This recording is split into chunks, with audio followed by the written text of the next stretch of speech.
Hey guys, another Christmas video here. This one is all about comedies. There's a lot more Christmas comedies than there are some of the other genres I've mentioned so far. I've done one on horror, one on action films, and once you get into like comedy and family movies, I think it's just naturally more Christmas oriented. So the first one we'll talk about is one that is not family friendly, but is a very funny movie, and that is Bad Santa. This is Billy Bob Thornton being a sleazebag thief who poses as a Santa Claus every Christmas, and he and his partner, who plays the elf, rob the mall or store or whatever place they're posing as a Santa Claus and elf that year. And this is just a funny movie. What's interesting about it is even though Billy Bob Thornton is this reprehensible character, he's a dirtbag basically, and the movie dwells on that kind of dirty humor. The movie actually does have heart to it. In case you've never seen it, there's a little kid who believes that he's the real Santa and befriends him basically. There's a few different cuts of this film, a theatrical, an extended, or an unrated cut, and then a director's cut. So they all kind of blur together, but I believe it's the director's cut that I like the most. It's kind of got, the ending isn't as much of a tied up, nice, happy ending. It's still got the important thing of Billy Bob Thornton acknowledges this friendship with this little kid, so it's got that part of the happy ending. But it's a cool movie, very funny. The next couple of movies are both I don't know if you can hear it, but there's Gunfire. Yeah.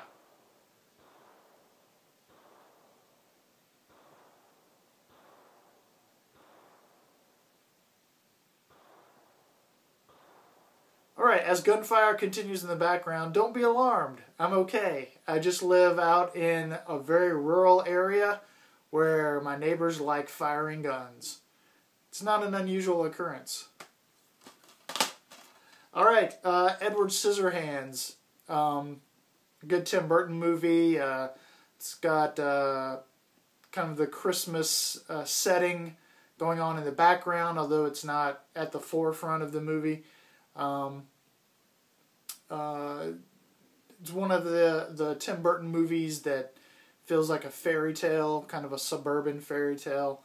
So just a good old-fashioned kind of movie. Well, I say old-fashioned.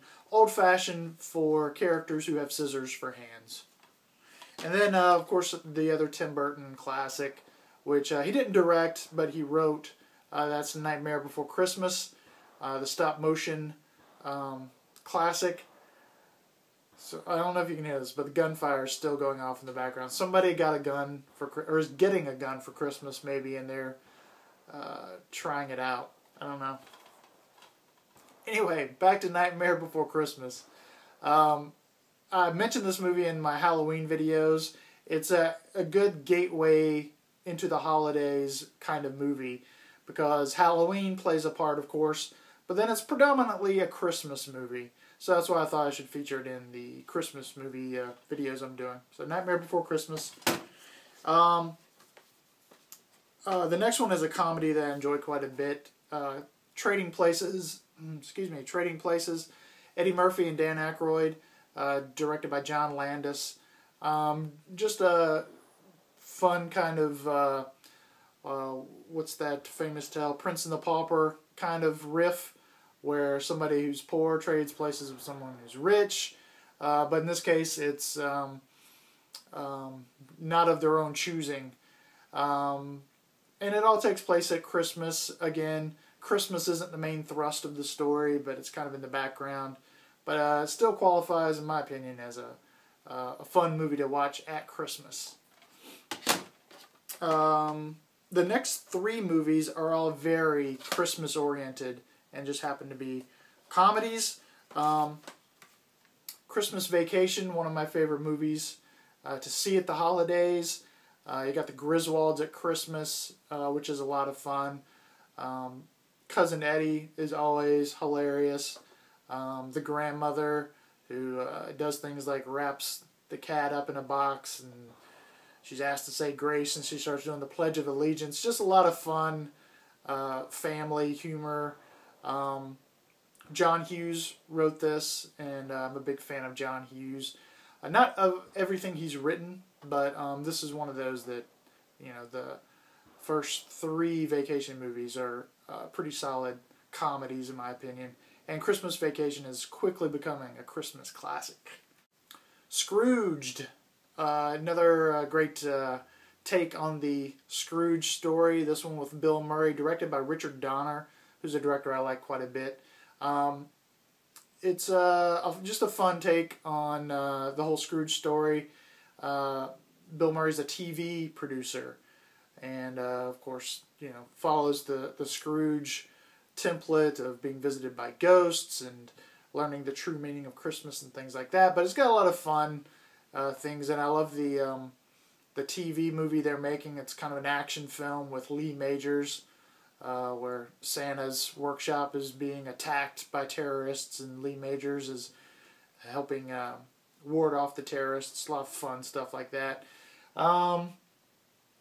So yeah, Bill Murray is always fun to watch, and Scrooged is a great movie to watch at Christmas. Then we have finally Elf, which is of course the Will Ferrell movie.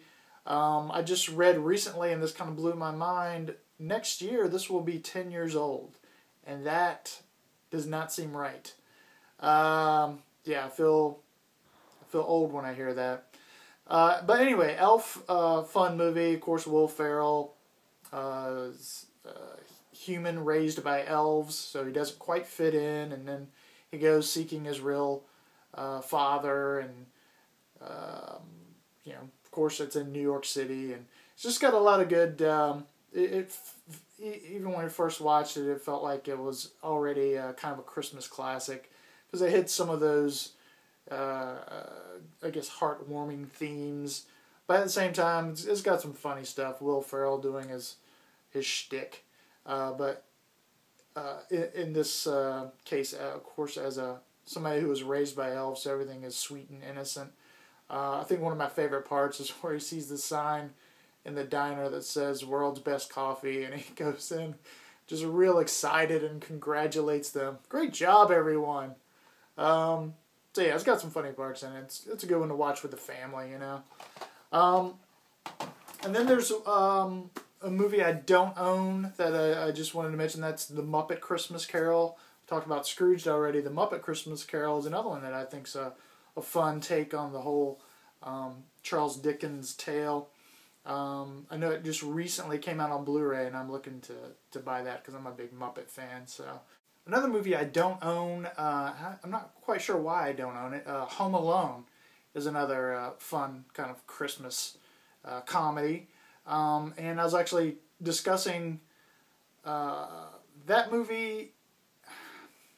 I forget how this came up, but a friend and I were talking, and we made the connection, we thought on our own, that Home Alone is basically Die Hard, but for kids. It's the same idea of, you know, the hero of the movie is fighting off thieves in a building. In one case, it's, of course, you know, a house. In one, it's the Nakatomi high-rise building. But it's pretty much the same plot, except for kids, which, I don't know, we found that interesting. Of course, then we did a quick look online, and tons of people have made that connection, so we weren't the first. But yeah, that's a fun comedy to see at Christmas as well. Not crazy about the sequels, just the first one, really. So those were the Christmas comedies. I'll probably have another video up, actually pretty quick here, highlighting what I consider Christmas classics. But if you have any suggestions on some Christmas comedies that either I don't own or didn't mention, definitely mention those down below, because I always like that discussion that gets generated in the comments section. Alright, thanks for watching, and we'll see you in the next video.